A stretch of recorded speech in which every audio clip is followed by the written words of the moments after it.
as tall as the footballers here. It's all right for me to start. Good morning, everyone. My name is Professor Shelley Dolan, and I am the Chief Executive of the Peter MacCallum Cancer Centre, or Peter Mac, as it is always known. I would like to start by saying a huge thank you to Sam and the rest of the Carlton Football Club for having us here at Icon Park today to launch the Richard Pratt Cup for season 2022. We are incredibly grateful for the ongoing support of the Carlton and Collingwood football clubs. This year's Richard Pratt Cup will raise awareness and funds to support prostate cancer research at Peter Mac. Now, prostate cancer is a really, really important cancer. 66 men per day are diagnosed with prostate cancer across Australia. And now this year, it is the most common cancer of all cancers in Australia. So it has outstripped breast cancer and melanoma. At Peter Mac, we provide world-class research and cancer care to 40,000 people a year. And as you know, it's only a kilometre down the road in Parkville. Peter Mac is unique. We are the only public health service and comprehensive cancer centre in Australia and indeed in this region of the world. This means we have over 3,500 staff focusing on research and care and education. Sam is such an incredible example of what can be achieved by someone who has undergone cancer treatment. To see the way the Carlton community rallied around Sam to support you as you went through your treatment for testicular cancer last year was absolutely inspirational. Your recovery and success on the field is a credit to you and everybody around at Carlton. Finally, it is amazing to have two traditional rivals like Carlton and Collingwood coming together this weekend to support one cause. Every dollar that is raised through the Richard Pratt Cup will help Peter Mac researchers make new world-leading breakthroughs. This will allow us to continue to improve outcomes for patients and give new hope to people living with prostate cancer. Can I say thank you to the Richard Pratt Foundation for partnering with us to use this very special match in honour of the late Richard Pratt to raise awareness and funds to support our research at Peter Mac. And thank you again to Sam and the Carlton Football Club for your ongoing support of Peter Mac and cancer research, and the very best of luck to both teams on Sunday. Thank you very much. Quick clap. Shoot away, guys. I don't have any spiel to go with, so. Tell us about your sort of experience with the team at Peter Mac, I guess, and just how important they have been for you, your recovery, treatment as well. Yeah. Well, as Shelley said, I probably didn't know how big and how important the Peter Mac Centre is, and everyone that works throughout that place in terms of the research, the care, and the education. I probably centred in the care aspect, and I can't speak more highly of the organisation. And furthering on that, I've spoken a bit about the community aspect that came through with my treatment, and probably my story more generally. But the Carlton faithful, and then more probably specifically my teammates and everyone at the Carlton Footy Club. It would have been a really tough time. It was a really tough time, but it was made a lot easier through the support that my footy club were able to give me on a personal level that sort of pushed me through it. Footy was one of my goals on the end of it, to get back playing and hoping to play at a high level, and to be supported through the whole journey back was amazing. And as you say, support from two teams, the Peter Mac team and your teammates and staff visuals here. Did that give you immense comfort through what is obviously a horrible time? Yeah, specifically for my treatment, it is probably more Peter Mac, to be honest. Through when I was getting my 3 months of treatment was when it was COVID was pretty bad in Victoria, so I wasn't able to have visitors or anyone inside the hospital with me. So I was left to the care of the nurses, the cleaning lady, and anyone that was through that Peter Mac Centre. And I was in a pretty crappy time, if I'm honest, mentally and physically. And the people there, the attitude that they bring in, you wouldn't be able to tell whether they've had a bad day or having a great day. They just came in with such a bubbly personality that when you're laying on a bed for pretty much the whole day, feeling really crook, you really rely on those people. And I have really fond memories of the Peter Mac Centre, which is quite a strange thing to think about, seeing as some of the worst periods of my life were in that bed. But it's a real credit to the people and Shelley and the organisation at Peter Mac that they provide that care. And Ian's here today and probably attest to that as well, that it's just an incredible organisation, and any money that can get raised for it to be able to do research, and specifically for the prostate cancer this year, is amazing. What have you learned through that experience? Particularly, what sort of messages would you send out to the community, to Ben in particular, around there? There's a few. From a personal level, I think gratitude was the biggest thing that I took out of my whole sort of cancer journey. You sort of get beaten pillar to post, and you become really grateful for the people that you have in your life, your health that you have. And as I said just before, the people that were around you helping you through that period of time, you become really grateful for those moments. And more broadly, when I came back playing footy, I didn't really think I'd be able to get there in a way, but to be able to be grateful to be able to play each week.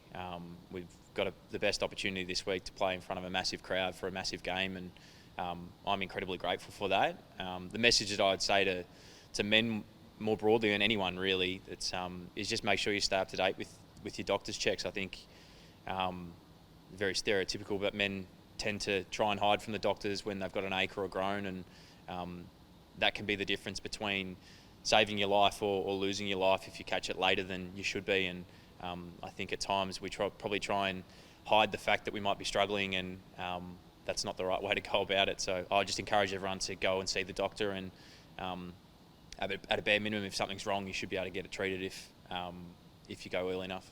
So having been through a couple of retired years, I mean, you're now back playing footy, touching distance at times, potentially even you can become a dad as well. Yeah. Is the world sort of spinning a bit? Yeah, it is. I think this year has just been, speaking of grateful, I'm incredibly grateful for the position that I'm in. I get to play a game that I love for a job. I get to play it with all my mates. As I just said before, we get to play in high stakes footy with big crowds. We've got an amazing supporter base that brings that atmosphere into games, and the position we're in is something that I haven't been in my career, and I've wanted to be in these games and be in these moments that matter, and more broadly, to become a dad early next year, and to find that out this year is just sort of capped off a really positive year for me. And as you said, the last couple haven't been the best, and I feel like this year, touch wood, it keeps going, but it just feels like I'm having a nice year for me personally, which is great. Hope that your own journey will sort of help others and inspire others that are going through cancer. Yeah, it's amazing the amount of people that reach out to me and say specifically that. I think at times you sort of get caught up in your own world, and you don't really realise the impact that you can have on a lot of people that I've probably never spoken to in my whole life. But the messages of support for me, but then the ones that really mean a lot is when people are going through their own initial diagnosis and drawing strength off my journey and my ability to get back playing footy. I'm pretty proud of that, and if I can help one person, I feel like I've done something good in the world. And to be able to do that without even really meaning to, in a sense, other than just being vulnerable and open to my story, it's an amazing thing. Do you want to ask some questions for you, or keep going? How important is it to, in a footy sense, move on really, really quickly? How have you been able to show what happened last Saturday night? Yeah, we've done the review, obviously. We're sort of midway through this week. We played the right way, to be honest. It was from a perspective of how we want to play our footy, and we've spoken about chasing the best version of ourselves. We did that for the majority of the game. Obviously, that last 2.5 minutes, we'd love to take a number of things back in terms of the way we set up and the way we structured up, some of the decisions we made. But that's footy. We're in a unique position that our destiny is in our hands, and we go into this week with full confidence that if we play the right way, we should get the job done. So from our point of view, the message doesn't really change. I know it's a massive game, and don't get me wrong, everyone in the world will tell you that. But from our perspective, we just have to focus on what we can control, and that's our ability to rock up on game day and get the job done to the highest level that we have. And whether that's good enough or not, we'll find out on Sunday. Would it be sweet to move against Collingwood? To be honest, I know that this is going to sound generic, but it doesn't really matter who we're playing against. The reality is our message through this year has been around ourselves. We've been chasing, even when we're winning early in the year and when we had a few down patches during the year, we've always spoken about chasing the best version of us, and that was aimed at games like this. Our whole year of working on our game plan, our culture was so that it stands up in the moments that matter, and obviously this week is a moment that matters. And I don't want to draw too much away from Collingwood because that's our opponent, but there's a heavy focus on what we bring and who we are as a footy club. Mossy spoke after the weekend's loss about trying to hold on to excitement and feeling excited rather than thinking like that was a missed opportunity. But how do you have that excitement, and how do you make sure the players and the team have that excitement rather than the stress and potential pressure of the moment? Yeah, well, we've done plenty of workshops on it. That excitement and anxiety sort of sit on the same side of each side of one coin. So you need to be able to draw energy off it rather than take energy away. And I think it's a lot on your mental preparation and how you see the position we're in. You can be excited or you can be anxious. That's the reality of the game and the reality of our group. And guys are going to sit on different levels of that. Me personally, I'm pretty excited. Probably through the perspective that I've had, as I've just spoken about, to be able to play in these games that actually matter at round 23 of a footy season against a big club on a big occasion. Furthermore, with the Peter Mac Cup and the Richard Pratt Cup, like it's a big moment in time, and this is what we've been training for the last 12 months under Vossi, and some guys their whole career. I haven't played finals for my whole career, so it's it's going to be a big contest on the weekend. I'm pretty bloody excited about it. What do they do well, Collingwood, that you'll have to look at, do you think? Well, I think everyone's seen the way they've played this year. They've got a really attacking transition game. You can win stoppages against them, and they can really damage you on that transition after that. So we're just going to have to be on all elements of our game. I think they've obviously had a really good year. They've won a lot of tight games, and that's credit to them. But we'll be looking to play. As I say, I don't want to sound too generic, but we'll be looking to play our way in the way that what makes us great, what makes us a really good footy side, and bring that in the weekend. Can I just ask one about finals and what it would mean? Because this young bloke, Joe Bowley, played in the Premiership after a dozen games in Melbourne last year. What would it mean to you to actually play in a final and hopefully play in multiple finals? Some guys get the luck of the draw. Some would say that the road travel beforehand is as important as the games themselves. So I'm incredibly excited to be able to have the opportunity to do it. In the end, we do have a game to play this weekend, and I have to focus all my energy on that, because if you look too far ahead, generally in AFL footy, it punches you in the face pretty quickly. So whatever happens on the weekend, if it's playing finals or not, we'll have to accept that as long as we play the right way. And I think that for our group, if we can get there, it'd be awesome. But I'm more focused on, sorry, I don't want to take it away, but I'm more focused on what we bring this week.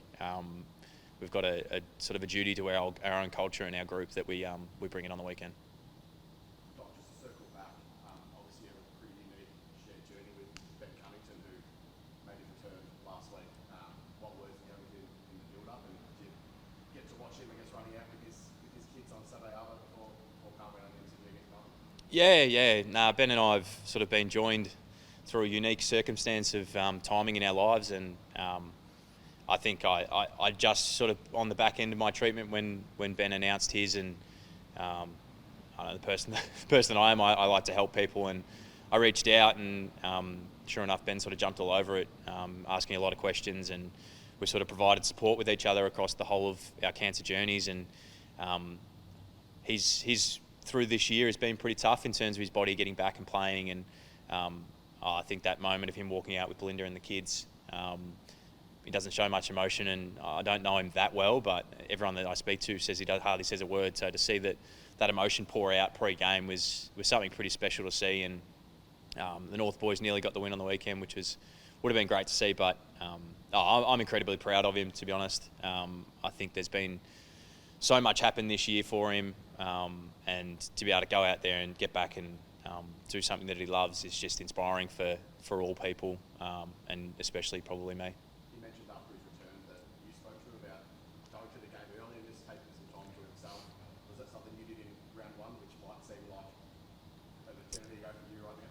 Yeah, well, yeah, I mentioned it's something that I do every game. I get there really early. I go out to the Oval before any of you guys get there, and it's just an empty stadium with no noise, and walk around by myself for 10, 15 minutes and just, I suppose, practice that gratitude I was speaking about earlier. And to be able to go out there and play a game that I love in front of crowds that I love, and just to be in that stadium and be in that moment, I suggested that he do the same, and he texted me after the game saying it's something that's going to stick with him for a while as well. It's just a moment of reflection about where you've been, where you are, and where you're going, and it's one that round one for me was amazing. I got there about 3 hours early because I was so excited, and it almost calmed me down for about 20 minutes, just being able to walk around, feel the Oval, feel the conditions, and just be grateful to get to do what I get to do. Dr. Shelley, I'll just direct you over to photographer Rose over there. We'll just take a couple of shots. Perfect. Yourself as well, if you wouldn't mind, just over the Rose over there.